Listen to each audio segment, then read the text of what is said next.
Greetings, everyone. Pete Pardo here from Sea of Tranquility. Welcome to another episode of Monsters Den. Thursday night. Thanks for spending some time with us here.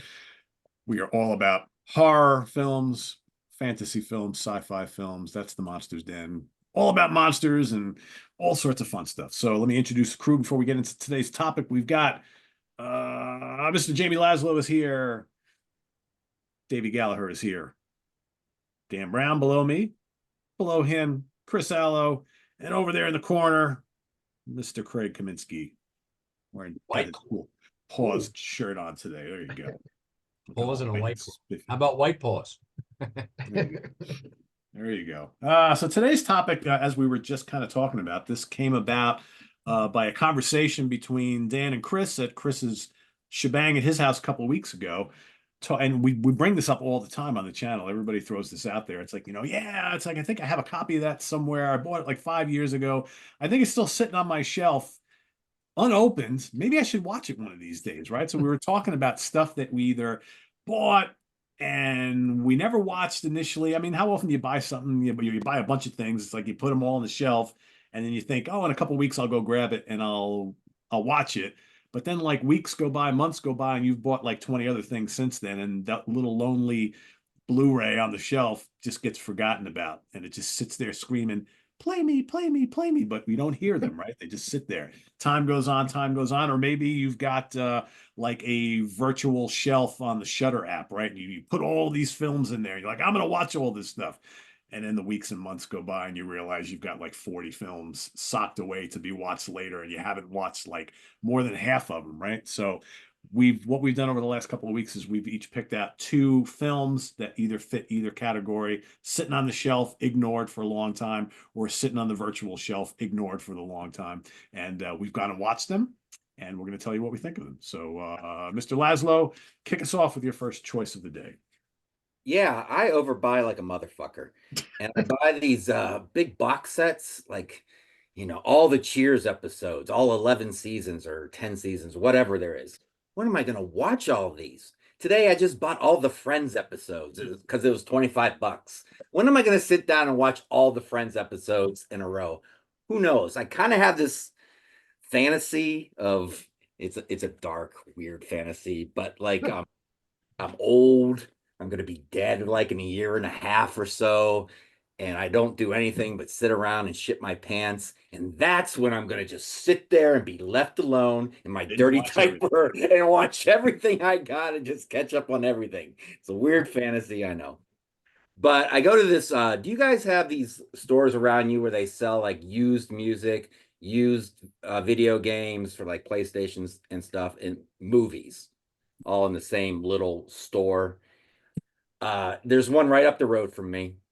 And I go in there every once in a while. They always cut me a deal. Well, I'll give you that one for like the Friends was 35 bucks. He goes, I'll give it to you for 25. Deal.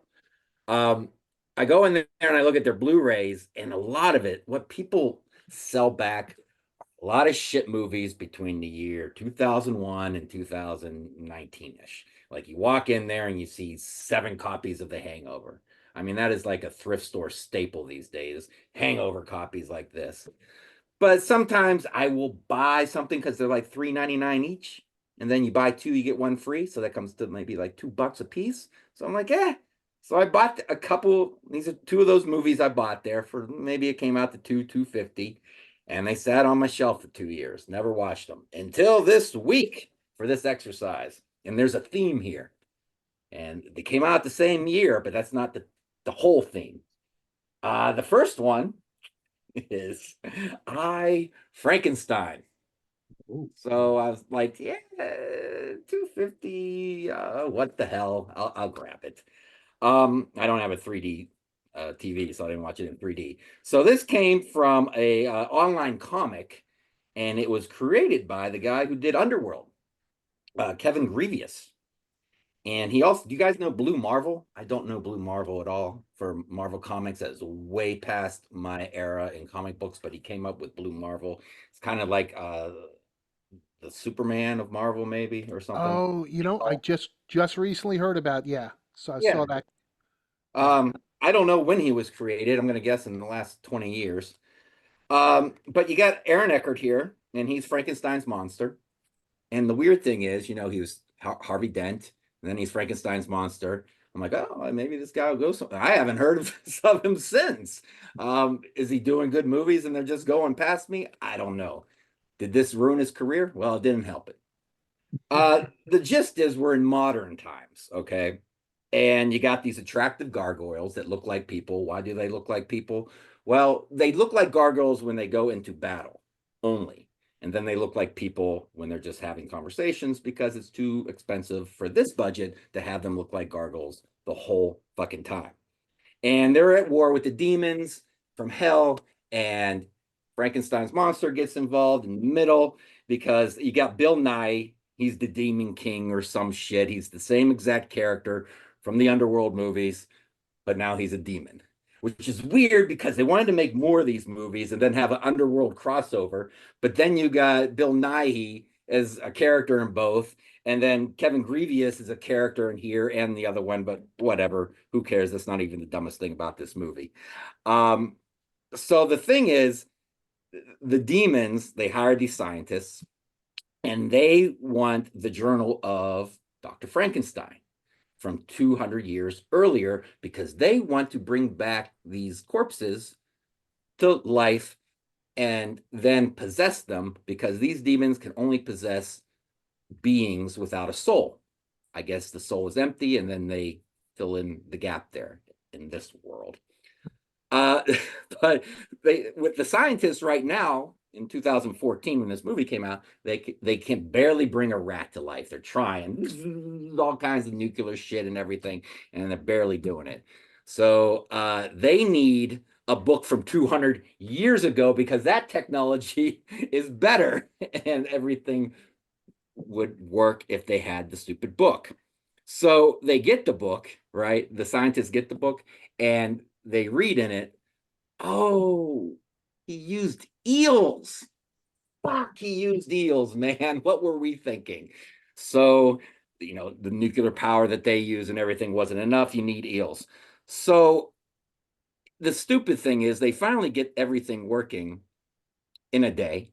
2 days prior, they couldn't get the rat back to life. 2 days later, not only are they getting everything working, because now they're using enough power that equals X amount of eels, but they also hung up 10,000 corpses, and they're going to bring them all, or maybe 100,000 corpses, and they're going to bring them all back to life. Hung them up one by one in 24 hours. So what goes on in this movie really is a bunch of excuses to have CGI, shoddy CGI, demons fight the gargoyles. And with Frankenstein's monster, who they call Adam in this, and then he gets involved. And you watch the fighting, and that's kind of cool. This is kind of cool. This story is stupid. That doesn't make sense. So, and when it comes down to it, I don't even think this and Underworld are that creative of this guy, Grievous. I mean, all he's doing is taking established creatures that we all have known forever, vampires, Frankenstein's monster, gargoyles, werewolves, tweaks the mythology just a tad, and then puts them at war against one another. And that's it. That's your story. Watch them fight each other. Do you get interesting characters? Nah. Do you get a nice storyline? No. Does any of this make sense ever? Nah. But here's the thing. Is this movie boring? No, it's not boring. I sat there for 90 minutes. I was like, this is stupid, but I'm having some fun with it. It's not a bad way to spend a Sunday afternoon if you just want to turn your brain off and chill. But it's stupid as fuck. I will say this chick in it, the hot scientist, the actress is, I don't know her, Yvonne Strahovski. Yvonne Strahovski. Super hot.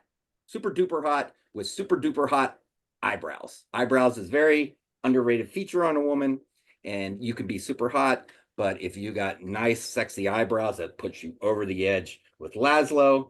So yeah, I liked her a lot. She's really nice for a white girl. Frankenstein, I wasn't bored. Yeah, I saw that. I rented it when it first came out, but I honestly I don't remember anything about it. I'm not going to even after you told me what the it. movie's about, I'm just kind of like, ah.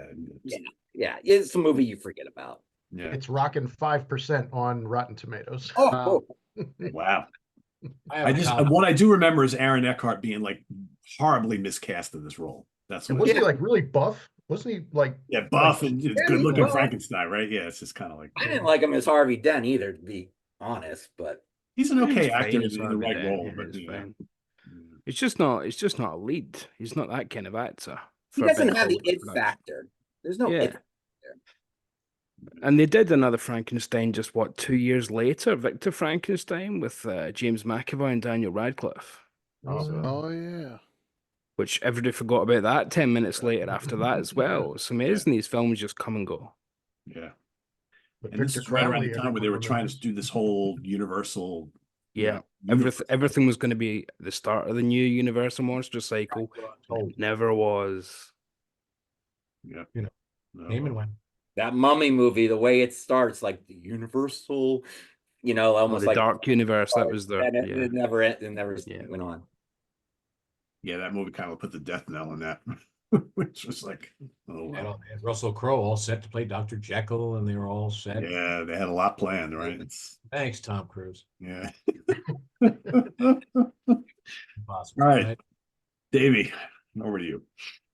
Okey-doke. So I set myself a couple of kind of mini rules because like Jamie, I've got a lot, hundreds and hundreds of films that I've not watched. And it's not because I don't watch a lot of films, because obviously I watch a lot of bloody films. It's because I own that many bloody films, more than that. So when 10 turn up a week, if you're only watching 9, the backlog's going to grow every week. It's mathematics, Captain. So the criteria I set myself was it had to be 2 things that I didn't intentionally set out to buy, just to narrow it down a little bit.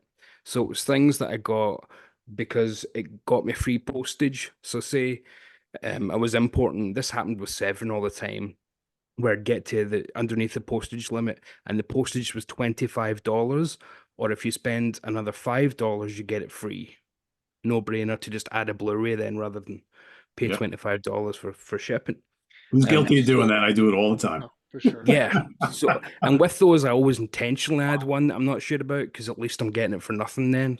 Because if something's good, I'll pay money for it anyway. So in these both instances, it's ones that I didn't set out of my way to pick up. And one a bit more successful than the other, but 2 pretty good ones nonetheless. So first up from 1970, bit of a grindhouse classic, I Drink Your Blood. oh, Oh, Which I enjoyed it. It's Fun one. very, very, I suppose there's not really a term for it, but I think of it as hippie exploitation or Manson exploitation. It's that very specific period after after the Charles Manson stuff. And before Vietnam kind of takes over being the allegory for Hollywood to use in movies, where they start to have hippies as the real bad guys, and there's no such thing as a good hippie, which is probably true. Never trust a hippie, as Temple Tudor sang. But this is at the peak of kind of Manson mania and the Helter Skelter stuff and all that. So this is the very first one out the traps. So apparently when they came up with the idea for this, it was slightly different, but they made it much more Manson-esque just as the film was going into pre-production. So the lead here, who's an Indian actor called Baksar Roy Chowdhury, is very cult leader-like. So it's not just a hippie commune, but he's very Manson-like, and he talks in these kind of Manson-esque terms. But it's before we know the full extent of the Manson crimes as well. So again, it slides in under the radar, which makes it a bit of a historical interesting piece from that point of view. It's a good documentary about it. But let's talk about what it's actually about. Nice and simple plot, which is always good for a grindhouse kind of film. There's this hippie cult who are going round America, and they stop off at this small town, commit a little bit of rape and an attempted murder, as they'll do in these films to get the plot moving along. And they settle into this small village, this small town that's all but been abandoned rather handily so they can film in all the houses. So it looks condemned. It's somewhere upstate New York. Apparently they filmed it, but everything was boarded up, so they got permission to just do what you want to these houses. We're tearing them down anyway. So this Chris, do you cult, remember where they filmed this? I know it's it in New doesn't York. tell you in the back. I did, Yeah, I don't remember. I looked it up, but it was definitely upstate New York. Yeah. But anyway, so the cult, again, have committed rape on the very first night there, but they're a very diverse bunch of characters. If this cult was in a movie now, people would say that's just woke casting. It's got black people in it, it's got young women, it's got old women, it's got an Asian actress who's wearing a typical Japanese outfit. So, you know, they're not just dressing like hippies from 1970 here. It's a very, very oddball looking bunch of people. But when they move into this town, they take it over. There's only one family that seems to live there, and then a couple of outliers, like the vet. And when they move in, the family who live there, the daughter of the family is the one that's been raped. But that soon gets forgotten about. They never mention this rape again. It's apparently not a big deal to this mob. So really just to set up the family unit. And the family has a younger brother and grandpa and the mother.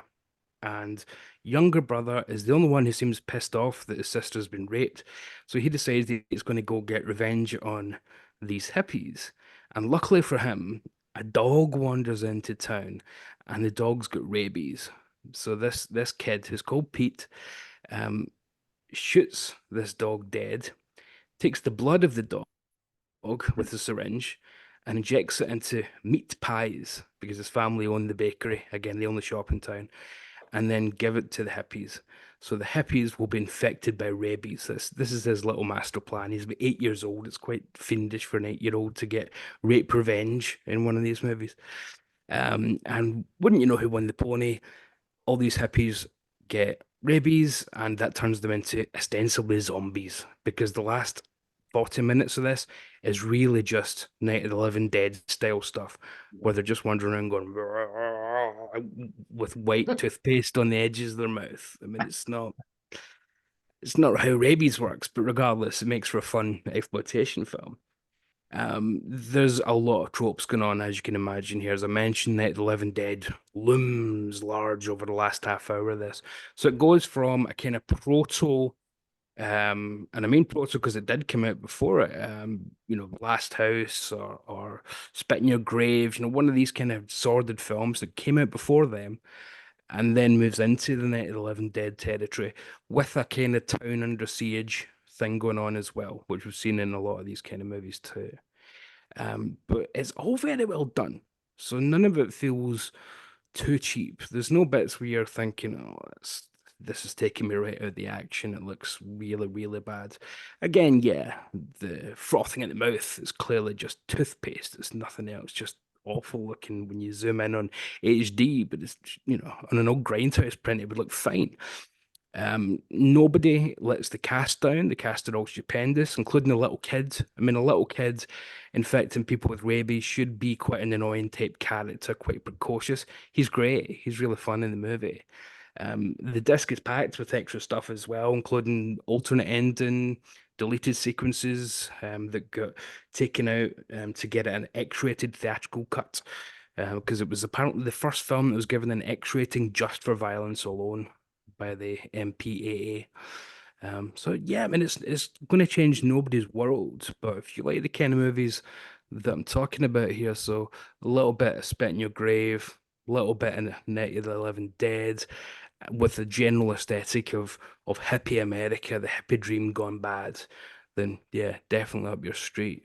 But yeah, recommended. So it's on over here at least 88 films, but no doubt someday over there will put it out as well. But yeah, Yeah, I forget Yeah, who the it's- company is here. Which one I was it? think it was Grindhouse put it Grindhouse out on releasing, Blu-ray. yeah. well, that I would be remember perfect for them. Yeah. when I did it, there was a pre-order, and it Mm. actually came with a separate package, which was the syringe, and it had the little boy gleefully, you know, squeezing the syringe, but it came with a little plastic syringe in a special package, and it was like, you know, designed for rabid meat pies or something. I forget what the Yeah. term was, Yeah, but and it's pretty funny. there's some kind of schlocky horror stuff going on as well, but Yeah, I mean, it says on the back a sicko masterpiece. I really don't think it's that extreme by any kind of standards that even 3, 4 years later would be able to do. But just some Roadhouse fun, It's fun. something that Dan would have seen in the drive-ins or something, that kind of movie. Yeah. So And shot in a town called Sharon Springs, New York. Sharon Stone, New York, that's right. I've never heard of, and apparently in 2010, in the census, the population of Sharon Springs, New York was 558. Well, there you Wow. So it's That's like a it's lot. probably like That's a a small hamlet. town. That's a Yeah. small And town. then yeah. meat they, pies. they all had rabies, Mm-hmm. every single one of them. They were 1,000 a couple of years ago. Now there's 558. Yeah. So Yeah. Now it's just the survivors. Yes. It's going down. When this video goes up, there'll only be about 12 left. yeah. Too funny. Oh, Yeah, good. that was a film. regular rental video. That was like, Yeah. released with another film called like Eat Your Skin, or was it? Yep. It was a double feature of I Drink Your Yeah, Blood and and it got renamed to go with that. That was one of Yep. the things they talked about as well. This got renamed because at no point does anybody's blood get drunk. So, hey, title sounds cool. I drink your blood. Great. I'll tell you something. All right, Craig. All right, my first pick, I believe I had gotten it. I decided to, or I bookmarked it because I had gotten I read an online story about how it was coming to Blu-ray for the first time, this movie, and they just gave the synopsis. It was an Australian movie, and the synopsis that they gave was Mad Max meets the China Syndrome. And I was like, oh, well, two favorites from 1979. So that sounds pretty good. So the movie, oops, as soon as I figure out how to open it here, is open. Oh, God damn it, Jimmy. God damn This is why I use my TV. Yeah. it. Yeah, I did this so good with Todd Latore on here. With our good friend Todd Latore, our friend. We got invited to any concert we wanted to go I was to. just gonna say, time to hit him up for passes for the fall Mhm. tour. Yeah. Oh, I already did. There you go. I told him I'll be there October 20th. Nice. There you go. Todd's awesome. He'll hang out with you. He'll meet up with you. He's a good guy. Well, if I can figure out how to do, I'll try to do it while I'm talking. The movie is called The Chain Reaction. It's from 1980, and the cool thing about it is that it has at least 6 characters from Mad Max in the movie. So it's fun to play I Spy of sorts with while you're watching it. General plot is that in Australia at a nuclear storage plant, an earthquake occurs, and one of the techs goes to check on um, to check on what had happened, and a whole like a water pipe bursts on him, and he's nuclear infected. So he's hospitalized, and of course I think they say he only has a couple of days to before he pretty much turns to goo. And but he says, well, we must alert the public with this, because if it contaminates the groundwater, thousands of people could be infected. And of course, this is run by the government, and they say, no, we're just going to keep this to ourselves. The guy eventually escapes his way out of the plant, gets himself onto a truck, and to get out so he can tell the public. On the way, he is involved. The truck that he's in is involved in a car accident, and magically he gets some sort of amnesia, so he is not able to communicate this to anyone that he comes across. He comes across a character who's I believe he's a mechanic. He and his wife are on holiday, and they go out to where they are is called Paradise, Australia, which actually looks really nice. It's kind of in the middle of nowhere, and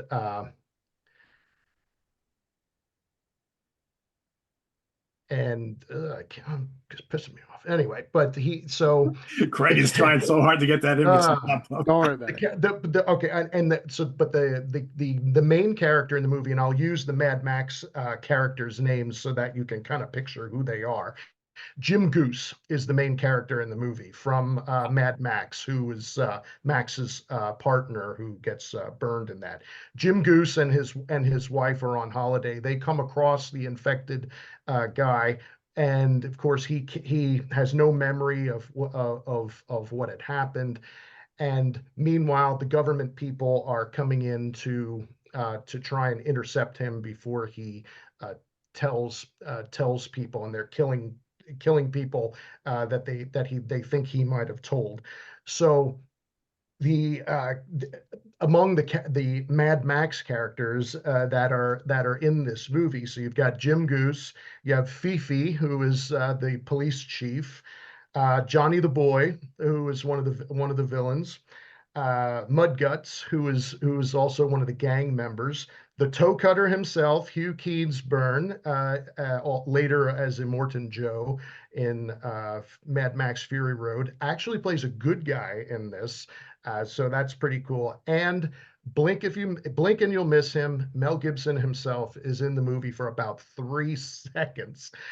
There's a quick scene right before Jim Goose is going to leave for his vacation, and he's in the shop, and he's saying goodbye to all of his coworkers, and Mel Gibson rolls out from underneath the car and to like say, all right, I'll see you when you get back. That's his one line, and he has mustache and beard, and then that's it. So you see Mel Gibson for about 3 seconds, but also George Miller. That's it. Yeah, that's it right there. Thank you. George Miller is an associate producer on this movie, and he, to my understanding, he directed some of the car chase scenes in this. So, the music is really cool. There's a handful of car chase scenes which are actually really well done, which are kind of like right out of Mad Max, driving through one-way tunnels and driving off the sides of the road and everything. And that part of it's fun. It's fun, like I said, to play the I Spy with the Mad Max characters.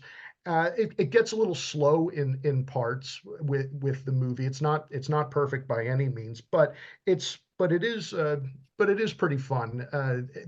But I enjoyed at least seeing Hugh Keays-Byrne as the toe cutter in this movie, because his character is again one of a good guy who tries to help the Jim Goose get out of his predicament, and his speaking voice is just so clear and almost erudite, and everything. I don't know if in his time if he was paid to do book reading, audio books and things like that, because his voice is just really so nice to hear in the movie, and so that part is pretty cool. So it was, like I said, a decent enough action movie, not perfect by any means. I think it's coming out on Blu-ray sometime next month. So that's how I happened to read the story of it. It's on YouTube right now and also streaming on the service called Plex. So before it comes out, but decent enough movie if you get the chance to see it, called The Chain Reaction. Cool. I've never seen it. All right, Chris, over to you. All right, very good. Let's see. My film is from a movie I've been wanting to watch for about a little more than 40 years. It was put out from Compass International Pictures, whose first movie was incredibly successful and changed the world, and that would change the face of horror, and that was John Carpenter's Halloween. Their follow-up a few months later Now that I've seen it, obviously it must have went over like a wet fart in church, and it is Nocturna, the granddaughter of Dracula. I had a bootleg VHS of this many moons ago. I first heard of this. The reason I wanted to see this in my hometown video store in the early '80s when I got my first VCR, they had this. The guy that did the bootleg cover. This is a bootleg DVD. It's not officially available. They had it, but it was on beta. So I had VHS. I had no way to watch it, and I've wanted to watch it ever since. So I pulled it out for this episode, and wow, I really shouldn't have. It is fucking garbage. It stars a broad called Nye Bonet, who financed this movie. Apparently, she was a belly dancer who was a one-hit wonder in the '60s with some hit song, and so she produced her own film and decided to star in it, even though she can't act.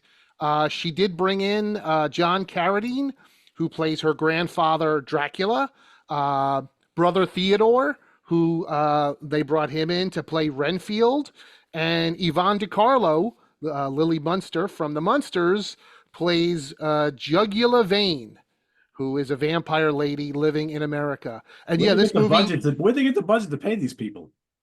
I think she financed this movie entirely by herself. Wow. Because I mean, even when you watch everything, it's copyrighted to her. I think it was her own production company. But she's Dracula's granddaughter who discovers that she likes disco in Transylvania when an American disco band comes to play Dracula's castle because Dracula's fallen on hard times. So she decides to follow the band to America and do disco dancing. And that's it.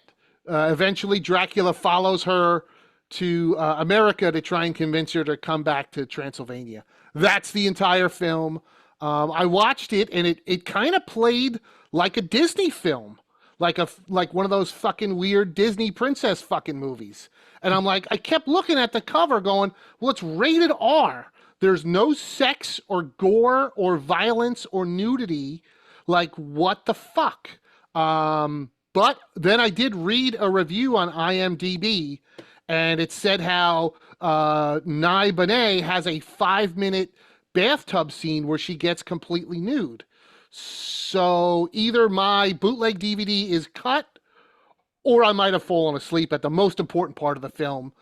So I am very curious now to see that missing scene, although I don't know if I have the gumption to sit through this again, because this is fucking awful. There are a few disco songs by Gloria Gaynor and Vicky Sue Robinson, but they certainly sound like shitty B-sides to me because I wasn't exactly ready to get up and shake my groove thing while watching Nocturna, granddaughter of Dracula. So it's fucking terrible. Steer clear of this. Is it under 90 minutes? It's got to be. Yes. The box says 85 minutes. But yeah, I love the back too. I mean, they stole it right from the old VHS tapes. But yeah, I was so disappointed. I'm like, God, this is And terrible. that must be about 10 minutes before they released Tourist Trap. Oh, yes, had to be right around there for sure. And I mean, it reminded me too, but I think it was 1979 of, but actually, I guess it's the same year of Love at First Bite, but not nearly as fun or entertaining. And yeah, I guess there was disco and stuff in that too, right? From what I remember, it's been a long time. Yeah, Disco Godfather with Rudy Ray Moore. That's about the only good disco movie I can think of. And even that's not as good as some of his. It's just other good ones. for Rudy Ray Moore, yeah. Yeah, true. But yeah, so 40-something years, my quest ends, and it's fucking miserable. Toss that in the garbage now. Oh, See if for that's sure. spot on the Yeah, shelf, right? there's garbage and there's trash. I love trash. This is garbage. Alrighty then. I have the same exact bootleg that Chris has. We got it. Same guy at the same show. In the same place. But it sounds so promising. Disco vampires. And, And it could have had something, but yeah. Didn't John, remember John Carradine? He also was in Vampire Hookers. Vampire Hookers. Yes, which is a shitter, but that is 10 times better than this. How many times have we said on the show that guy would just do anything? Anything. Oh yeah. Fucking Last what Fred Olin Ray apparently he was friends with yeah. Carradine, and he would hire him for the day, and they say, okay, stand in his lab coat, stand here, stand Here's behind the the check. There you go. Yeah. And that one day, and that would be like 7 movies worth of stuff. Yeah, he just cut it in, like it's just pretty Same wild. with Cameron Mitchell. You can watch about 5 movies back to back and see him in the exact same outfit at the exact same desk because they just recorded lines and then worked out the films later on. Oh, the blues musician Lightning Hopkins in the 70s, if you paid him $100, you could record a song, in your studio. So everybody was going out and just paying him like $1,000 to cut 10 songs, like they're going to have the next new Lightning Hopkins album. And that's why he's got the most prolific recorder in the blues ever. Because he just wanted people to, that's it, this is the new album. Like, meanwhile, he's recording another 10 songs down the street. So You're gonna make a buck. All right, Dan, it's your choice. all right, mine is an adaptation of a favorite writer of mine by the name of James Herbert, horror writer out of England, who was a contemporary of Stephen King. Been a big fan of, whose film adaptations until they went to the BBC and they made long mini series about his ghost stories. His earlier stuff really didn't translate well into screen, and this is a perfect example of that. And this is a film called The Survivor. 1981 film made in Australia, directed by David Hemmings, who he was a child actor in England. He made a big splash in Blow Up. He was in The Eye of the Devil as a pair of evil twins. And this, oddly enough, the Heroin Busters. Yeah, Heroin Busters. I mean, he was There it is there. and this was one of his directorial attempts in this. Made in Australia. Basically, the story is about, let's take what's that called? Damn, Carnival of Souls and Final Destination. The story starts out with this huge jumbo jet goes down, blows up. Out of the wreckage everybody is killed except the pilot, and he walks out. They don't know why it's going on. Meanwhile, there is a psychic who's getting all kinds of going through her head, played by Jenny Agutter, who was in Child's Play 2. She was in American Werewolf in London, and so forth and so on. And she's getting these visions. And what's happening is that anybody that's involved or gets involved with the pilot that survived, played by Robert Powell, a British actor of renown, they die a mysterious death because they see a child who's horribly burned, and they end up being killed in a bizarre accident. Sounds familiar. Turns around that Jenny Agutter keeps picking up this, and she goes to the house of a photographer who took photographs of a certain area of the accident scene, and she sees in the not only in the photos there are pictures of burn victims that are not even in the photos. They're not even in the plane at this point, but they're seeing pictures of all these burned bodies, and it's not from actually the plane. When she took the plane, it was the outside, so forth. And then turns around and she's been killed by a paper cutter because, once again, an accident, like in Final Destination. Well, she hooks up with Robert Powell, and they try to solve the mystery.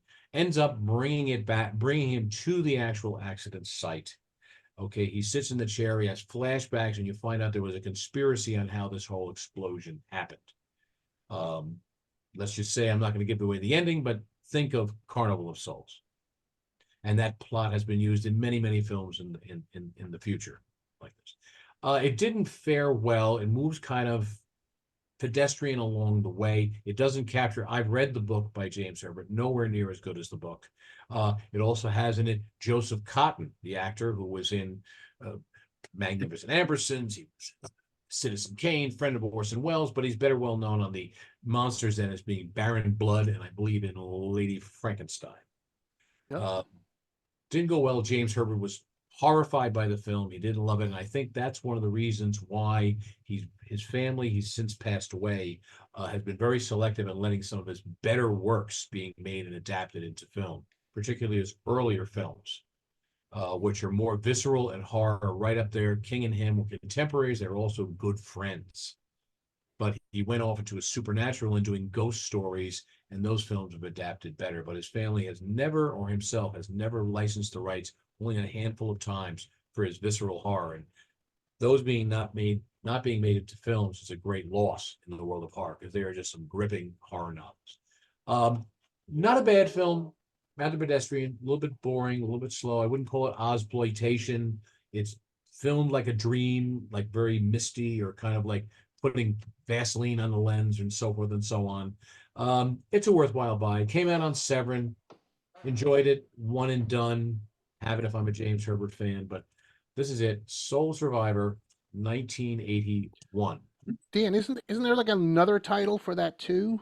I can't remember what. I kept trying to. I'm racking my brain, but Don't know. It came out on Soul Survivor on VHS in the early days of video. I remember. Soul Survivor. Oh, because the disc just says Oh, The that's right. Survivor. Soul Okay, that's Survivor. it. Yeah, That's it. But it was out on VHS, Vestron, or one of those, local ones that did that. gotcha. Easy film. Like I said, I recommend it to watch. If you've never seen it, it's great to see Jenny Agutter. Yeah. And if you're a fan of Carnival of Lost Souls, The Sixth Sense, and anything along those lines, and Final Destination in particular, watch it, because probably they were inspired by this film to do things like Final Destination. Never know. There's a really good BBC adaptation of Herbert's Secrets of Crickley Hall. Yep, and that's a miniseries. That's yeah, from maybe 2005-ish, something like that. I mean, the films that should be made by him, if you ever get a chance, like to read horrors, The Fog. They have a Rats trilogy about the end of the world, the rats taking over the world. A film called The Dark, in which the monster is the dark. It's nothing more than that. It just has this great way of running. But The Fog, not to be confused with John Carpenter's, The Fog is probably one of the most demented, over-the-top horror books you'd want to read. Just a suggestion. There is an adaptation, I think, on YouTube that is read by Christopher Lee, an abridged version of The Fog. And so if you don't want to sit through the whole book, you certainly can get a good gist of it, what goes on that. It's actually an interesting read. And once again, you hear Sir Christopher Lee. Cool. All right, so my two choices, like I buy a lot of movies too, but I try not to throw stuff on the shelf and forget about them. So I keep them in a certain place where that's the to be watched pile. So they don't back up that much. At least I try not to do that. So, but I'm notorious for going on Shudder and adding stuff to my to be watched favorites, my queue, and then kind of forgetting about them. So I had a whole slew of stuff that was sitting there to choose from. And I kind of got invigorated on our last episode talking about like foreign films to go and see what other foreign films I had sitting in my queue. And I specifically went for two older movies that I guess you could lump into the kind of international folk horror category. And the first one is a film from 1973 made in it's a Yugoslavian and Serbian film called Leptirica, which I guess goes by another name, the She Butterfly. That's kind of a crappy name. I don't really know what Leptirica means either. But anyway, this was originally a made-for-TV film, and it's typically listed as the first ever real horror film made in Yugoslavia. And it takes place out in the Yugoslavian countryside in this really small little town. I don't really know what era it's from, but it's obviously it's old, right? Because they're all walking around and riding around on horses and things like that. But it's a small town where they have this flour mill up in the woods, and there's not a lot of people live in the town. The flour mill, there's usually someone who runs the flour mill, and that person grinds all the wheat, makes the flour that helps feed the village and whatever. But for whatever reason, long time ago, the old mill runner, I guess we'll call him, somehow he became a vampire. And he was eventually killed. But then everybody who then would go work and take over the mill was also killed. And the whole kind of legend is that the original vampire keeps coming back and killing all the mill runners or mill owners or mill workers, whatever you want to call them. So basically that's how it starts out. It starts out with the then current guy who's running the mill, and he's during the day running the mill, there's a whole big thing of flour, right? Whatever. He goes to sleep and it gets dark, and then all of a sudden you always know when shit's going to happen in this film when you hear these weird, like crazy, like Amazon bird noises. Meanwhile, this is supposed to be in Yugoslavia, but they've got these throughout the whole movie anytime anything's supposed to happen, and it's really freaky. So basically when that happens, you know that someone's sleeping, then you see the eyes in the window of the vampire looking through, and every time the vampire comes into the mill, he goes over to the big vat of flour, puts his clawed hands in the flour and kind of sifts it through, and then goes and kills the person who's run the mill by biting in the throat. Now, this vampire looks kind of weird because he looks like half werewolf, because he's got hair all over his face and the big fangs, but he acts like a vampire. So then there's the whole subplot of this other landowner who lives nearby. He's got this beautiful daughter, and she, lives with him, works with him. She falls in love with this young guy who's a peasant, lower class, right? The father hates the boyfriend. Boyfriend wants to marry the daughter. Father says, no, you'll never marry my daughter. You're a poor son of a bitch and scumbag. He actually calls him a scumbag in the movie, or at least that's what they say he's saying. And then that you see that a couple of these other townspeople, and they're always drunk in the film. There's like a priest and a couple other bozos. They're always drinking and clowning around. They provide like the comic relief. But the whole story is now they need a new guy to run the mill. So they get the young guy, the boyfriend, to run the mill. He sees the vampire but doesn't get killed. Long story short, the attractive girl eventually becomes the vampire, because what they do is they want to rid this town from the curse. So they actually find the grave where the original guy who became the vampire was buried. They put a stake in his heart, right, into the corpse. But then his spirit then resides. I'm giving a little bit away, but that the whole second half of the movie is this, so it really doesn't matter. And now all of a sudden, the daughter becomes the vampire. There's this whole other final scene, which is pretty crazy. There's a little bit of blood in the film. Decent, cheap special effects. There's no real nudity, but almost. But the actress who plays the girl is absolutely gorgeous. And besides for the weird bird noises and whatnot, the acting is pretty good, although the goofy guys who are always drunk and clowning around is a little bit annoying. But there's definitely some good cinematography. There's good atmosphere. And again, if you like kind of folk horror, everything's out in the woods. It's beautiful. You couldn't do any wrong watching this. I actually watched it twice. I thought it was pretty good. So yeah, it's called Leptirica from 1973. Worth checking out. Simple plot, early vampire film for this part of the world, and like I said, it's supposed to be the first horror film made in Yugoslavia. So, And Dan and I have both got that on Blu-ray for sure because it's on Severin's box set, Folk Horror, yep, that absolutely. we've shown before, all the Haunts Bears box set, which is Something else that is anybody who likes that kind of stuff, just buy that box set. Just don't hesitate. Yeah, So good. I have it sitting in my cart to get, because I can get it for a fairly decent price. And there's what, 18 films on it, Davey, something like that. Yeah, and Linda Hayden reads an audiobook of another thing, and there's Native American stuff. I mean, I've reviewed it in a previous episode sometime, some of the stuff from it, and there's a great BBC thing on it. Robin Redbreast. There's Eastern European stuff, obviously. The Italian, or the Russian film, stunning. Just a Yeah. world-class box set. Maybe the best thing Severin have ever done. And what did you think of this film? Did you like it? It bored me a little bit. Yeah, So it's a little slow. after me saying the box set's great, that and a couple of the Eastern European ones are very cheap. They'll look nice in places, but I'm thinking that's mostly because of the pre-existing sets that they use. Because you can film on location in a lot of places and it still looks great because a lot of that part of the world looks the way it did 100 years ago. Yeah. So I tell you, the weirdest thing about the film, though, is this constant use of these weird bird calls, which I've read they actually recorded. There's an actual bird like that that lives in India, that's native to India. So I'm like, well, why did they think that that would be applicable to this? And it's so loud too. It's just crazy. And whenever you hear that bird doing its thing, that some shit's going to happen in the film. So it's the way I think the weirdest thing about that box set in particular is you notice that a lot of countries started doing folk horror at the same time, but before they all got the same films. So it's almost as if they all started doing the same thing, but completely independently of each other. Yeah, Really strange. go figure. Yeah. All right, Jamie. All right. So I Frankenstein from 2014, and I said there's a theme. Can you guess what my second one is? Frankenstein. I Dracula. Dracula Untold from There you 2014. go. That one was even worse.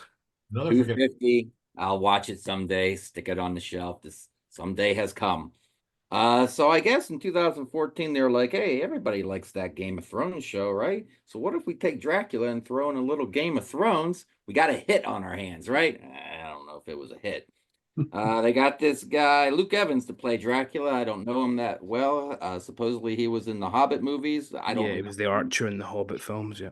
I don't remember the Hobbit movies much at all, to be honest. So what's going on here is Dracula was raised as part of the Ottoman Empire, and he escapes that empire and wants to live in peace. So he has his own kingdom, own little kingdom. And he's trying to stay in peace there and live happy with his wife and kid and everyone else there. But these guys come from the Ottoman Empire and they say, well, we need to recruit some of your younger fellas and your children, including your kid, and they need to fight for us. And he goes, fuck that noise. And now he goes to war against them. But there's a lot more them than there is of him and his kingdom. So he says, well, I'm going to go back to this cave where this vampire is. And the vampire is Charles Dance, which brings in a little bit more Game of Thrones feel for you. And he says, I need to get an edge on everybody. So I'm going to have him turn me into a vampire. And then I'll have powers. And then I can go to war against these son of a bitches. Here's the thing, though, which is really weird. This is where, they like to tweak mythology. Charles Dance says, well, you got 3 days. Why 3 days? I don't know. You got 3 days. If you can resist the temptation of killing people or drinking blood, you'll be back to normal in 3 days. If you drink some blood, you're a vampire forever. So I'm like, this is going to be interesting. I like to see him be tempted and everything. They focus on that aspect of the movie for all of 30 seconds. I'm like, that's what I wanted the movie to focus on. So you don't get much of that, but what you do get is a scene where Dracula, with his new superpowers, takes on about, 3,000 guys. And he kills them all and doesn't get a scratch on them whatsoever. Kills them all. And then when it's done, all his buddies come running. He's like, don't speak of what you've seen on this field. And they're all like, okie dokie.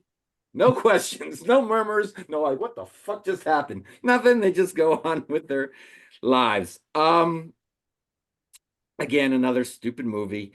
I did enjoy the last 15 minutes of this movie.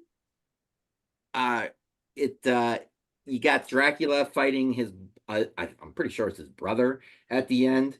And what his brother did was line the whole room with silver coins because silver is, sometimes that's, kills vampires. Some movies it doesn't. In this movie, it kills vampires. So, and he's got bags of coins hanging and he's cutting the coins and throwing the coins at him. But I'm thinking, even with the coins, this guy just killed about 3,000 dudes. He's having a hard time with this one guy, coins or no coins. So I don't know. It ends with them, Dracula coming back in the modern time. And then you got Charles Dance back in the picture and they're walking around the city. And then they leave it open-ended like, a sequel's going to happen. No sequel here. No sequel here. Were they going to make this part of the Universal Monsters thing? That was the Part of new it? first of the This original. was the Yeah. first of the original, and then the Yeah. Mummy got the Universal Well, logo. the Wolfman with Benicio del Toro was the first, and then Ah, Frankenstein 3D was the first, and then that became. It's a bit like the Terminators. Every time they do a new Terminator, it's the first of a new trilogy. okay. I thought the Mummy was the first one, and this was just rumors that they might bring I it. think that was one of the They were banking on that one to Yeah, be because like that was before that was well before the Mummy. So by the time the Mummy was out, they already knew that had flopped. Okay. Here's the thing though, with these modern movies, they're loud, they're obnoxious. But again, 250, you put it in. If you know, some of them might be in Atmos, some of them they're all in surround sound. You get this 5.1 or 7.1 or whatever, you turn it up. You got like the battle scenes and the swords hitting each other, the flocks of bats, you know, the bats swarming around, and you hear that going on, the over the top score, you know, zoom, zoom around you. It just makes you want to get a bag of popcorn, you know, and microwave it and start eating. And that's what I did. I felt like I was in a theater. You kind of get that cool theater experience in your house with these movies. And that's the best thing I can say about it. I just thought It sounds good. for an origin story, if you want a better origin story, either do something that's quote unquote realistic, do the proper Vlad the Impaler stuff, or just watch the first 5 minutes of the Francis Ford Coppola one. Yeah. Where you get a much better version of that whole movie in 5 minutes. Yeah. Luke Evans is in a good revenge movie called No One Lives. So it's a violent revenge movie. So He's decent another enough one of to those check out. guys, though, isn't he? I mean, he's an okay actor, but he's so bland. You know, no charisma, nothing makes you go, "This guy's cool." Yeah, There's no Christopher Lee or Bela Lugosi charisma in him, unfortunately. yeah. There's Not fucking terrible, but yeah, Sam Worthington and shit. Who gives a fuck? What Jamie said, it really they probably wanted to capitalize saying, hey, let's go with the Game of Thrones feeling to be able to capitalize the popularity of that, and it kind of backfired. But then they can't even do that because, you know, it'd be a hard R if you did Game of Thrones for a cinema. There you go. Oh well. Hollywood does not always have good decisions. No, not at all. All right, David, what's your final pick for today? So again, one that I picked up not on purpose. Well, I suppose that's a bit of an oxymoron. It didn't just get left by the tooth fairy one night. But as far as I remember, this was going out of print, and that's why I decided to pick it up. 1977-ish, to tell me. 70, it says 76 here, but I think it was 77. Fuck you, Arrow. I'm going to argue with you. Scalpel from 1977. Also known as False Face was the original title. And I wonder if they had to change the name because nowhere on this does it say it was originally called False Face because of DC Comics. You know, I was just gonna say, wasn't False Face a supervillain? yeah, and he's in Batman 66. So, nowhere in the booklet even did they mention it, even though that's what it was actually in cinemas as. But yeah, so it's Scalpel, starring Robert Lansing, who very charitably on the back they say, star of Star Trek. Which, first of all, don't say star of Star Trek. That just sounds bad.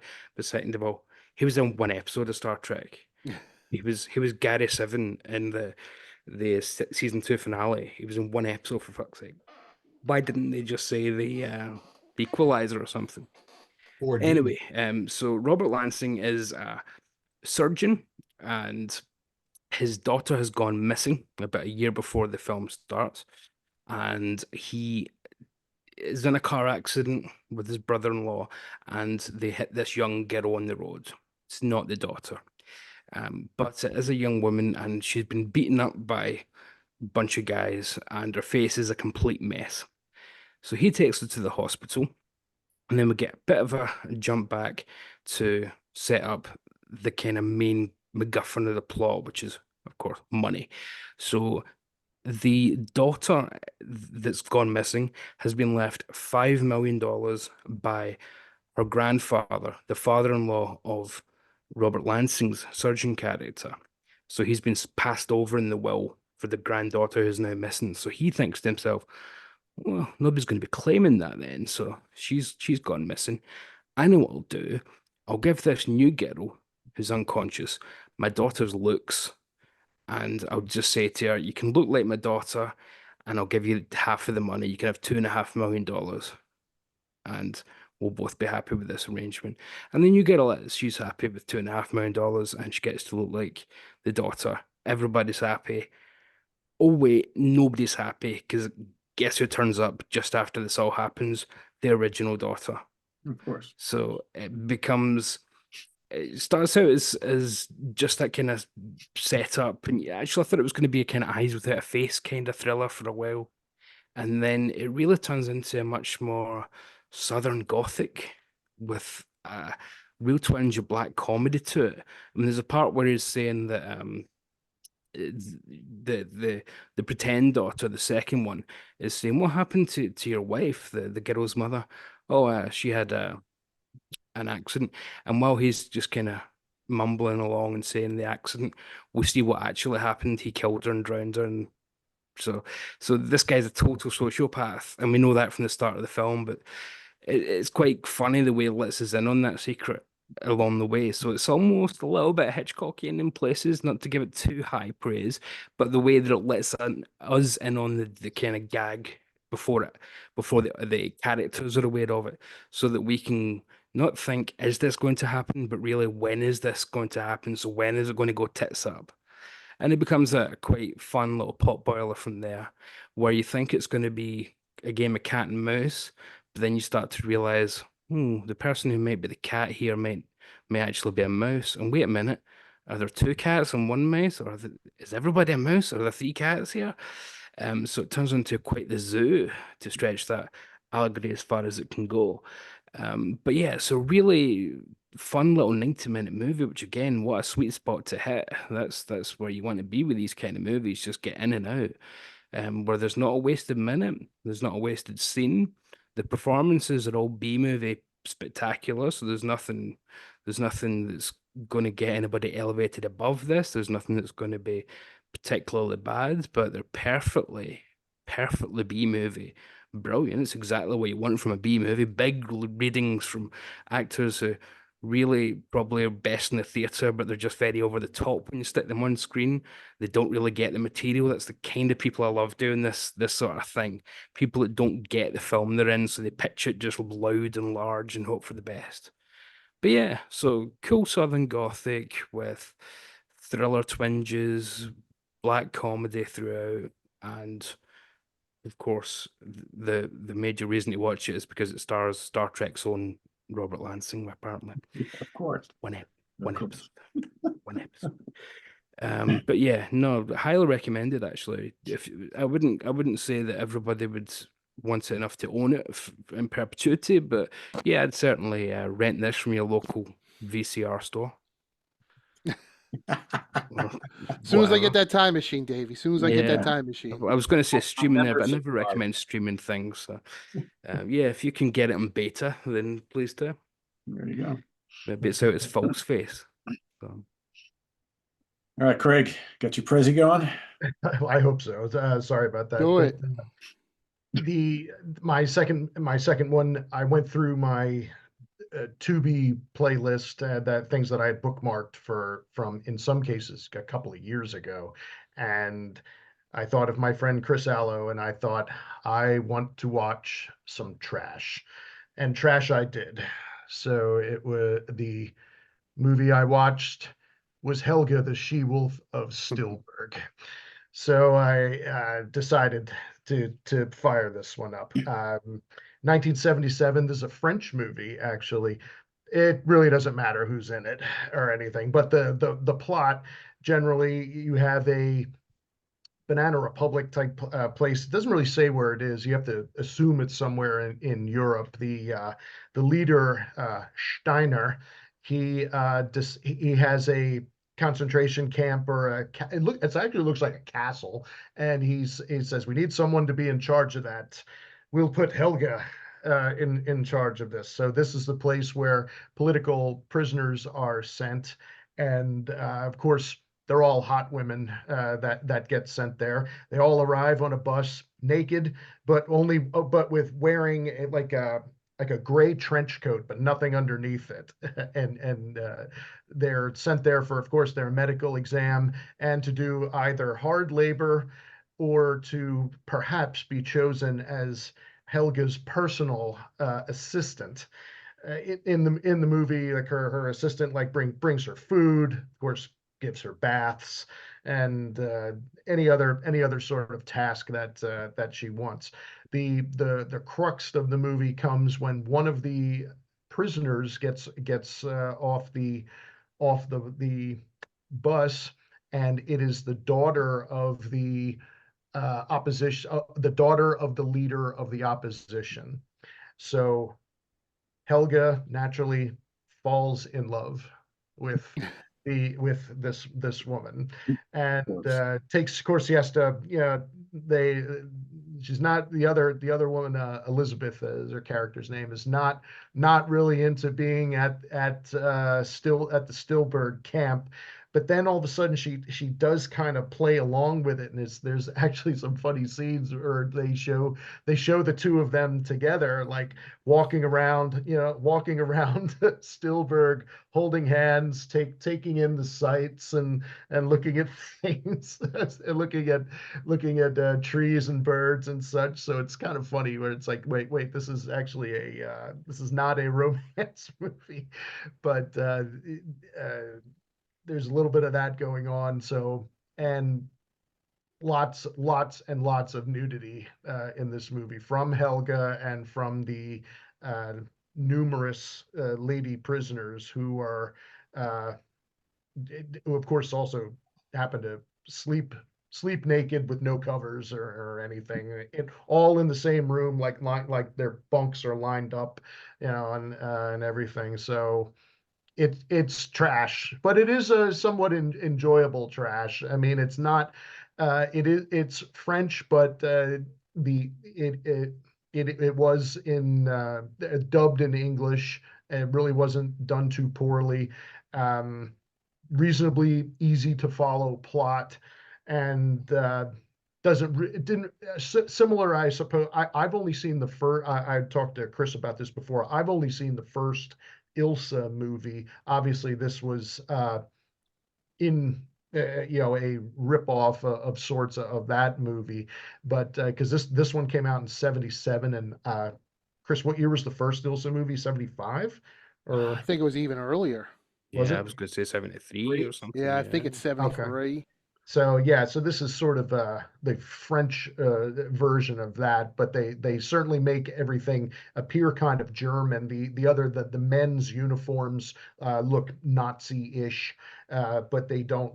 Nothing is specified in the movie and that. But again, uh, if you want an hour and a half of trash, but enjoyable trash, take a visit to Stillberg and say hi to Helga. She'll be happy Yep. to see you. I'm sold. I might even have it on DVD. I You gotta probably look. do. You probably do. I have a couple Ilsa ripoffs, but I don't think I've actually seen any of them. I would order it, but I already have it, so thank you. So Thank there you. you go. I'm inspired to watch it. Thank If you. you'd have asked me to guess which one of your films had a Mel Gibson cameo, I would have gone for the Nazi exploitation one, to be honest. I only have one question though. I'm not Yes. sure how to ask this, so I'll just be blunt. So I'm thinking 70. What'd you say? 77? Yes. Ugh, must be a lot of Bush on there. But wait a minute, Yep. the French. So did French girls in the 70s was there, what was going on down there? There was a lot going on, and Okay. yeah, there was more wool than on some sweaters. Gonna But say uh, French girls, you're probably more likely to get armpit hair. That's what I don't- thought, Jamie. That's where I thought Jamie was I going. did not. I didn't take notice of any of. I didn't take notice of any of that, and especially there are scenes where they have to go in for their medical exam, and of course the female doctor, Yes. uh, takes a good look at them and everything, and how they're ravaged by the numerous male guards there. They just happen to pick a random prisoner out and just literally roll in the hay with them, because there's like a big barn where there's hay everywhere. And there's even a scene where I think one or two of the male guards take one of the female prisoners, and then up on like a hay loft is Helga watching them get it on, and pleasuring herself while she is watching them. So, As like you I said, would. this is trash of the cost of a high quality, and again, there are much worse ways to spend 90 minutes of your time. Chris, you got time to fire up Tubi tonight? That's it. Listen, Craig did not let me down on Satan's Mistress, Big so this is the next one on my list. I think I will crack the plastic on my copy. All right, Chris, your final pick for today. All right, mine is one from an era that we've talked about on some episode of the Monsters Den, the very interesting era in between Night of the Living Dead and Dawn of the Dead, because it wasn't really, the zombie movies didn't explode until after Dawn of the Dead, but there was a few here and there, like Davey mentioned, I Drink Your Blood was sort of a proto zombie movie, or Living Dead at the Manchester Morgue. And this one I always heard about. The movie poster, which I've never picked up, is awesome, and that's why I always thought, this movie's gonna suck. But I finally watched it, and I was pleasantly surprised with 1974, The Corpse Eaters. It's a super low budget Canadian zombie film, certainly inspired by Night of the Living Dead. Apparently, it was put together by a teenager who was able to rustle up $30,000 or $40,000, who wanted to hire John Carradine but couldn't afford him, so just got local actors from the local theaters in Canada, and shot this super gory zombie film. It's for teenagers. I'm going to say teenagers. They look like they're in their 20s, who were hanging out and drinking and smoking weed and screwing. There's this hot blonde that shows off her boobs for at least 5 minutes. And then they're like, hey, I got an idea. There's a cemetery. Why don't we get fucked up and stay out in the cemetery all night and see what happens? So they do, and then there's a small house on the cemetery property. They go in, they link hands and do a seance, and wouldn't you know it, zombies start to come out of the grave and attack them. And I'm like, wow, I always thought that Equinox was the movie that inspired Sam Raimi to do Evil Dead, but I'm like, all right, I definitely see some similarities in this film as well. The funny thing is, this is one of those movies with a warning, kind of like the movie that you had, Pete. And there's another Canadian movie. It's got some of the people from SCTV where they ring the bell so you can close your eyes when it's really gory. I can't think of the name from Ivan Reitman had worked on it in the 70s. Black Christmas? Which one? No, not Black Christmas. It's Cannibal Girls. Oh, okay. Cannibal Girls. They ring the bell. Another Canadian movie, when you're supposed to close your eyes because there's a really gory scene. In this movie, they have an old dude, literally a really old man in a suit in a movie theater, and he's watching something being projected on the screen. And when the really violent scenes are coming up, he's like covering his eyes and wiping the sweat off of his forehead. I'm like, this is fucking weird. Now, I read on Wikipedia that some of the gore was trimmed from the movie, and I'm assuming that's why they inserted the old man freaking out. But wow, for what's in here, this movie is really fucking gory. I mean, they're like pulling out livers and organs and gnawing on it, and I'm like, wow, for 1974, this is crazy. Unfortunately, it's really short. I think it's like 59 minutes, and there's like a bullshit, rushed, tacked on ending that doesn't really amount to anything. When I read up on it, it's kind of a sad story. The kid that made this for 36 grand sold the rights to somebody, you know, to license it to a distributor. And I think he only got like $5 or $6 grand, thinking the guy was going to put the movie in theaters and make him the rest of his money back. Unfortunately, the guy took the film, paid the $5 grand, and purposely did that as a tax write-off. So this movie really is very underseen. There is a version on YouTube.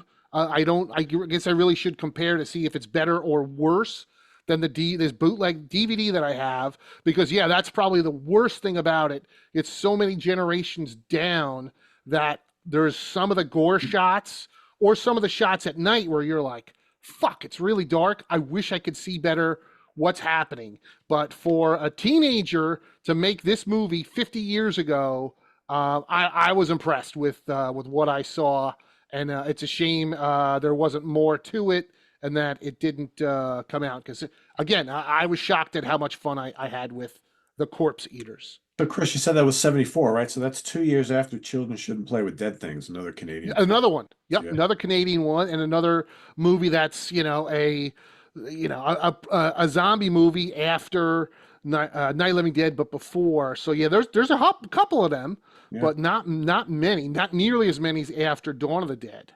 Oh, for sure. That Corpse Eaters was tied up. It's tied up legally now, or the guy didn't want to release it. Yeah, something. The guy. Right, or in 59 minutes, it was chopped and edited. I think the only Yes. one that exists is the one that you have, and surprise, surprise, I have the same copy that Chris does. Once again, There we go. same- I was gonna say it's on YouTube, Wait, but stop. it's not even an hour long. That's the movie, Craig. That's the whole movie. It's very short. Oh. This could have done for that kid what Evil Dead did for Sam Raimi. Had it- 100%. I mean, it is for 1974. It is unbelievably gory. Must have. I mean, Yeah. At Yeah, least I we now know exactly how much it would have cost to not be able to afford John Carradine for a film. Right. Yeah. And that's what I'm like, Jesus, how much did he want? Yeah. Probably It says the copyright should expire no later than 2024, Yeah, which would make it 50 fall into years. public domain. There we go. Somebody get a hold of that print and make a boot. Make a. Why don't we Blu-ray do or it? something. Why don't we do a Monsters Den special edition? There we go. Hey, if that kid could come up with 36 grand 50 years ago, we could probably do a little better. Yeah, I definitely want to see that. That sounds pretty interesting. Carradine Yeah, entertain. Not great by all means, but entertaining. We'll get Keith Carradine. probably couldn't afford to get Carradine. It probably wasn't the daily rate to work for him, but he probably wanted to be flown up and given a top-notch hotel room and Right. him and his Meals and instead of coming from, why is he gonna leave California to go up to Canada? Yeah. Get Fred Olin Ray to film the stuff. We'll sell it to you later. There you go. All right, Dan, your last pick. My pick is, it's very simple. It's funny, as Chris brought up the Corpse Readers. The funny thing about it is mine is a film that befell some weird things that went on with it with self. It's something that Chris is aware of. It's not really out there in circulation. It is now, and that is a 1980 science fiction film called Without Warning. Sure. A favorite, Without yeah. Warning is a film that directed by Graydon, what's his name? Graydon Graydon Clark, Clark. Yep. who started initially working with the world famous Al Adamson as an actor in some of his films, even Dracula versus Frankenstein, and went on to have a mediocre directing career.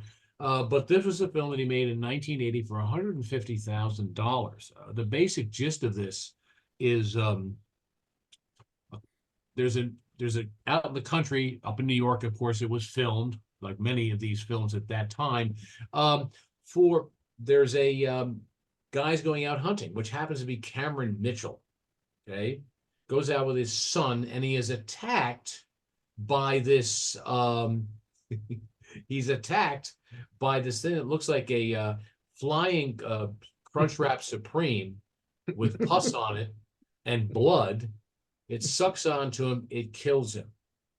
This is happening around a lot. Meanwhile, we go to 4 teenagers, once again, stupid teenagers in a van, driving around, of which the main, one of them, not the main, he dies early, is David Caruso from NYPD Blue, eventually CSI Miami, playing one of his earlier roles. Matter of fact, one of the girls that's with him that dies early, her name escapes me, but she was actually she was a playmate in 1975. They go out, they're going to screw around. They stop by a gas station, and in the gas station, in the bathroom, they run into Martin Landau. Why not? Playing a PTSD shell shock veteran from probably the Korean War or World War II. And they're saying how they're going to go, and he warns them away. Meanwhile, they go to this gas station, and there is Jack Palance, who owns the gas station. And they say they're going down to the lake to hang out and basically do drugs and screw and whatever they're going to do. And then he says, stay away from the lake. Don't go to the lake. Boom. They go to the lake.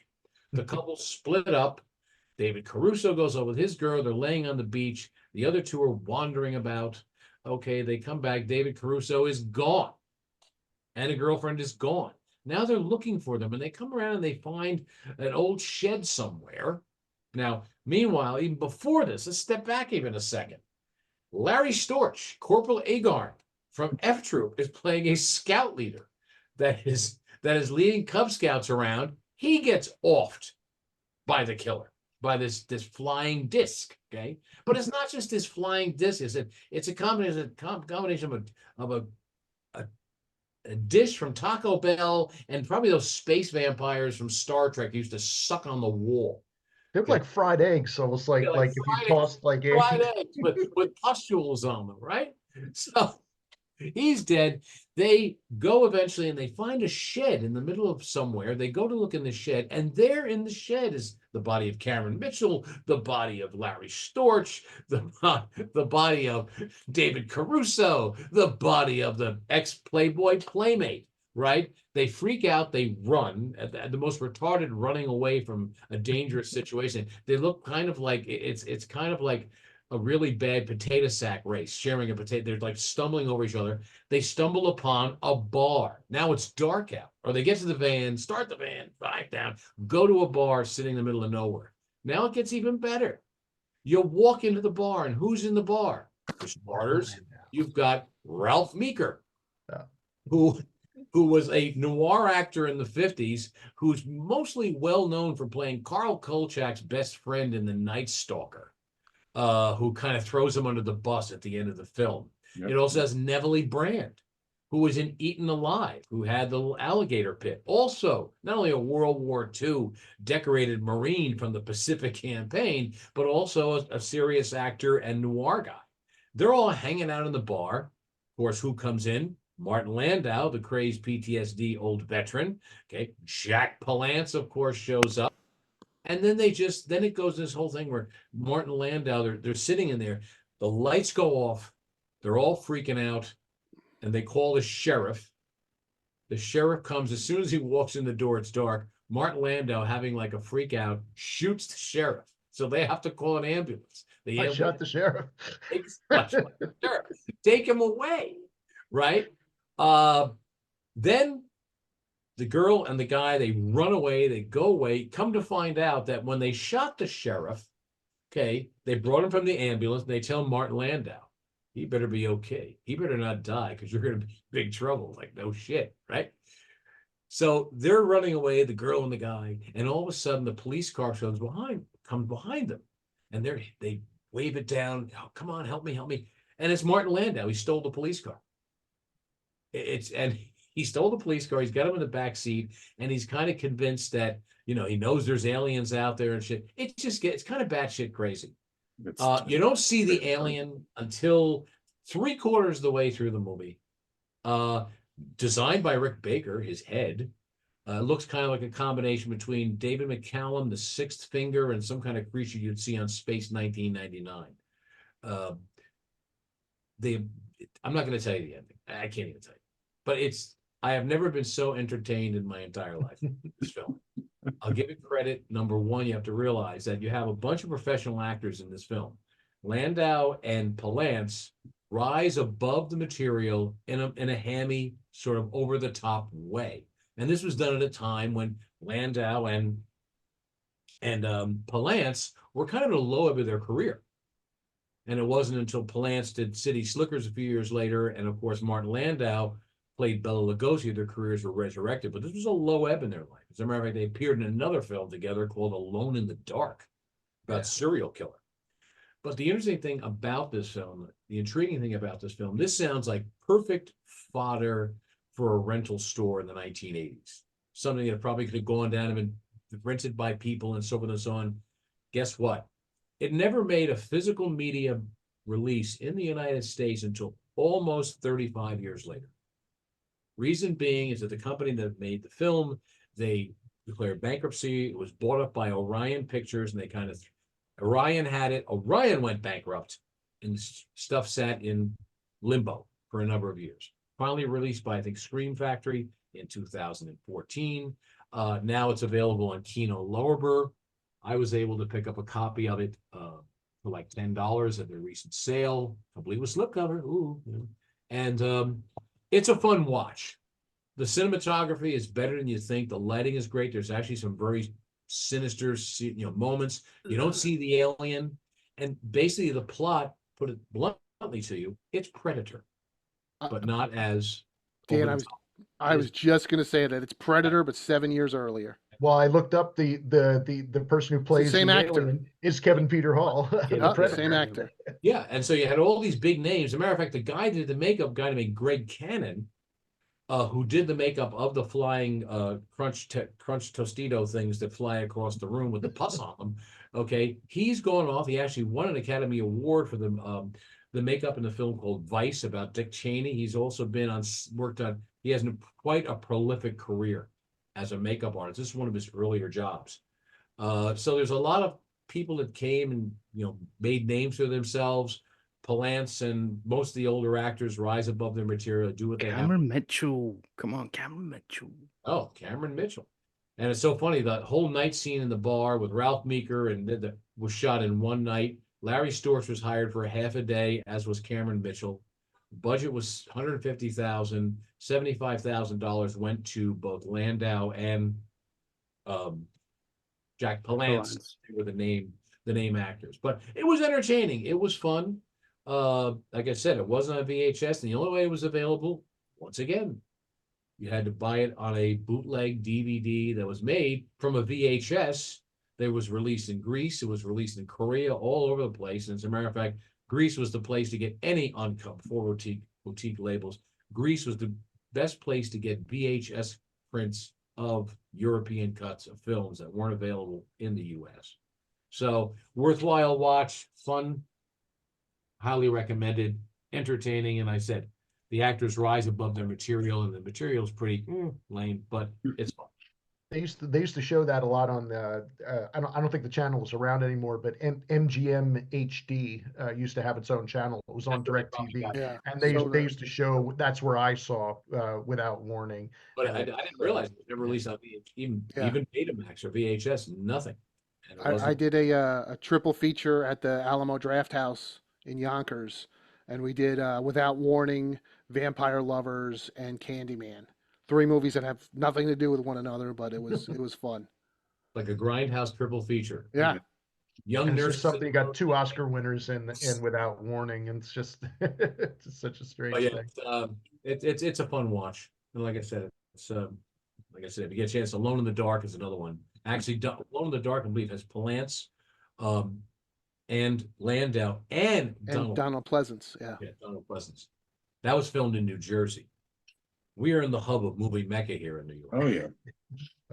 Yeah, Chris convinced me to get that movie about 3 years ago, Chris. And Without Warning.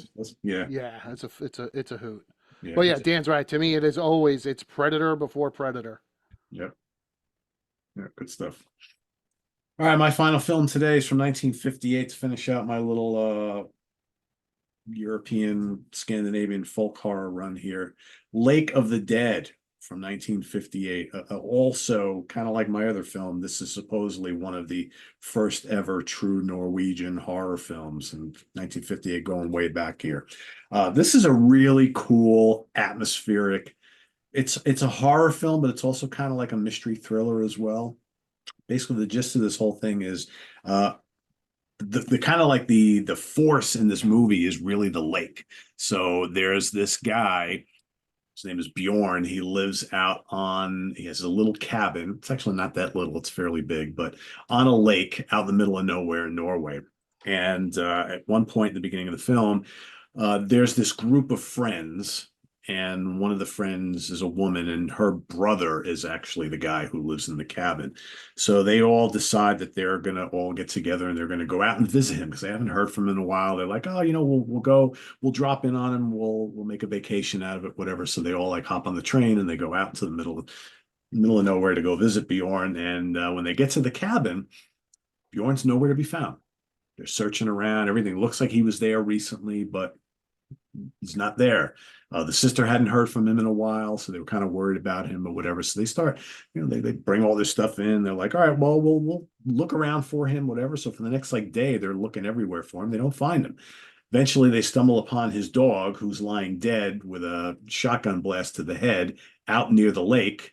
Near where the dog's body is Bjorn's shotgun, and then there are footprints that lead into the lake, but no Bjorn. So they're like, what happened to him? They knew he was going through some stuff and they figure, maybe he committed suicide. Then they find out, because he left a diary, that there is this legend of this cabin. So apparently a previous owner, it's kind of similar to my other film here, the previous owner also lived in the cabin alone, and he wound up killing his sister and his sister's boyfriend there at the cabin. And after he murdered them, he drowned himself and committed suicide in the lake. Apparently, this dude, the previous owner, was in love with his sister and was jealous about her dating some other guy. So he just basically offed the both of them. The dude also had a peg leg. So he had like a wooden peg in his leg, whatever. So they think that perhaps Bjorn got hung up in the legend of this guy who lived in the house before, and that maybe he was driven crazy and kind of offed himself, right? So most of the movie is them all living in this house, which is very creepy. The atmosphere of the lake and the countryside, it's in black and white, is really kind of creepy, but they're trying to figure out this mystery about what happened to him. And then little by little, all these weird things start happening around the house. They feel that someone's looking and prowling around the yard. Then they see like footprints and peg prints around the house. They're like, maybe this guy really does exist, and he never died, or his ghost is here. There's one really cool dream sequence where what they do is they kind of recreate the guy's notes in his journal about how one night, he's all out of his mind. He goes down by the lake and he sees like an apparition of the ghost of the dude who used to live in the house come out of the water. And there he is, like approaching the dude, and he's like, in ghost apparition, but there he's got the peg leg and he's just walking closer, and the guy's like absolutely terrified. He keeps falling back into the brush, and the apparition comes closer to him. Really, really creepy stuff. And then things start to happen, and eventually the whole mystery of what happened to this Bjorn guy gets unfolded later on. I'm not going to give the ending away, or even like up to like the halfway point, because there's some interesting little plot twists that happen. But basically, what happened to the guy who used to live in the house was very similar to what was going on with Bjorn and his sister. I'll leave it at that. But really cool little film. Another one that I watched twice, because sometimes with these foreign films, like you're reading all the time. Sometimes you're missing some visual cues and things like that. So I watched it again earlier today just to make sure I kind of really understood the whole thing. And I really enjoyed this a lot. Slow moving, not a lot of action, but it's really creepy. The photography, the cinematography is wonderful. The setting is great. If you love folk horror with the great, mountain views and forests, and this has got this gorgeous lake. Very, very cool film. Good acting. And I really enjoy it. 1958, Lake of the Dead. Check it out. And to copy and paste earlier remarks, it's in that same box set again, Pete, so you really want to know. So, yeah. Both your picks are in that same set, so And neither that's one of an them are indication of available quality. individually, right? They're only available in that set. No, they only released a couple of things individually from that, which is understandable. They wouldn't be big sellers on their own. Like Vi was released on its own. Blood and Satan's Claw wasn't in the set though, which always just makes me think, what? Yeah, They've got that, but they don't put it in the set. Yeah. Vi was put out as a single disc well before. Yeah, that's what I'm saying. That was the standalone one. But yeah, This is good. The two films, I like this one a lot more than the other one. This one was. there's a few films you can compare it to, but to compare it to those films would spoil it. Just to even mention the kind of films you're comparing it to would to kind of tell you what. It's not a major twist at the end, but there is certainly a few reveals towards the end. Yeah, it was good. It was good. I enjoyed it. So there you have it, everybody. Some films that either have been sitting in our collections for a while, unwatched, or in our streaming queues, unwatched. And I would say it sounds like most of us kind of dug at least partially. I think Jamie kind of had fun with his, even though they kind of sucked. Chris liked one, hated the other. I think Craig liked both of his. Davey liked both of his. I kind of dug both of mine. I think Dan felt the same way. So yeah. So yeah, sometimes those neglected films turn out to be pretty good in the end, right? Pete, I always Yeah. say you never know till you watch it. Yeah, you never know. Yeah, and if we thought these were going to be absolutely masterpieces, we would have watched them by now. So clearly, this is True. ones that we weren't thinking were going to be all that, or we would have done so already. Yeah, for Helga's sure. moved up on my queue. Yeah, for sure. And I actually had I Drink Your Blood bookmarked in my to be queue as well. It's This is good. to be but Q. I like this that. is To really be good. Q. To be Q. To be Q. I think that was early rock and roll song, wasn't it? To To be be Q, where are you? Oh, to be Q. Ba, ba, ba, ba, Yeah. ba, ba, ba. Great song. Yeah. Anyway, there you have it, everybody. Thanks for watching us here on the Monsters Den. Put down some stuff that, hopefully that you've got sitting in your collection that you haven't watched yet. And maybe between now and when you watch this, actually, or after this, come back in, report in the comments about those films that you checked out. And visit us on the web. I think we're going Steven Spielberg next time, right? Is that correct? Steven That's right. Spielberg. So next episode, we're going to talk about some of our favorite Steven Spielberg films that aren't Jaws, because we all know we love Jaws to death. That's numero uno all the time. But we're going to talk about some films. What did we say? Top three? Is that what we're doing? Top two? I don't remember what we said. 3, and I think we said just one Indiana Jones each as well would be, Gotcha. because could you do the whole trilogy of them? Yeah, But exactly. yeah, no Jaws, because I think we've talked about Jaws in a million shows. Talked a haven't we? lot about Jaws. Everybody knows we love Jaws, right? Speaking of that, I've got that cool 4K Jaws 2, 3, and 4 sitting in my pile right now. It's been there for a week. I'm like, Nice. trying to hop into that. So maybe if we do another one of these in a month, we can, There you go. we'll see. So anyway, thanks for watching, everybody. Visit us on the web at www.seatranquility.org. We're on Facebook. We're on YouTube all together. All the damn time. time. Please subscribe if you haven't already, and click on that notification bell so you get alert of all of our content as it posts. And please hit the like button before you leave. So thanks for watching. For Chris Allo, Craig Kaminsky, Davey Gallagher, Dan Brown, and Jamie Laszlo. Good night, everybody from the Monsters Den. We'll see you next time. Till then, take care. Bye-bye. Cheers.